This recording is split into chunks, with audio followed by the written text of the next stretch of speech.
À Disneyland Paris, il existe de nombreuses histoires qui vous plongent dans un monde unique. Walt Disney ayant des origines françaises, c'est tout naturellement que nous partons pour un voyage dédié à la France. À Disneyland Paris.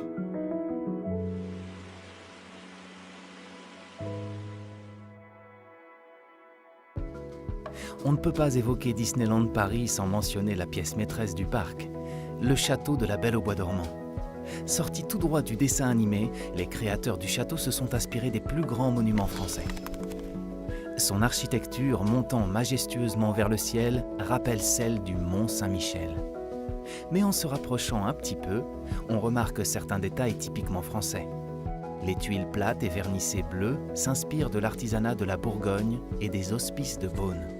Ici, petit clin d'œil à la gastronomie française, des escargots dorés à la main semblent s'évader des cuisines royales.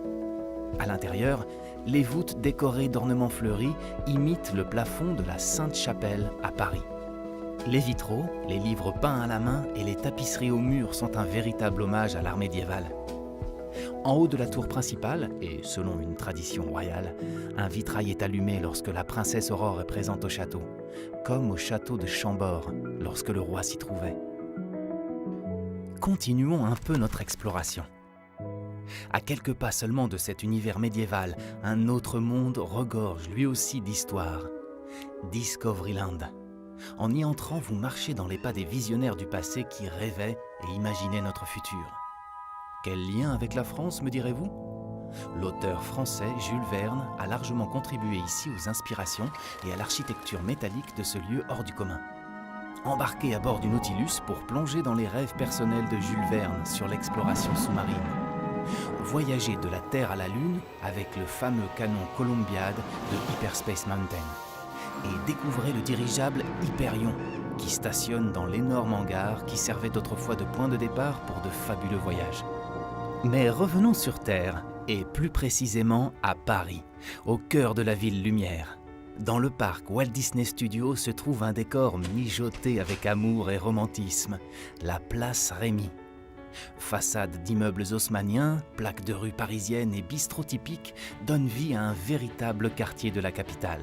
Au milieu, la fontaine rappelle celle de la place des Vosges et fait jaillir la féerie à travers ses bouteilles de champagne qui explosent. L'entrée de l'attraction Ratatouille, l'aventure totalement toquée de Rémy, puise son inspiration dans les marquises des théâtres parisiens. Avec cette grande verrière fleurie et colorée au plafond, c'est dans un décor de l'époque Art Nouveau que l'élégante boutique chez Marianne permet aux amoureux de la cuisine française de dénicher leur livre de recettes préférées. Notre voyage est désormais terminé. Ou ne fait-il que commencer ? Partagez avec nous vos histoires préférées à Disneyland Paris en bas de cette vidéo.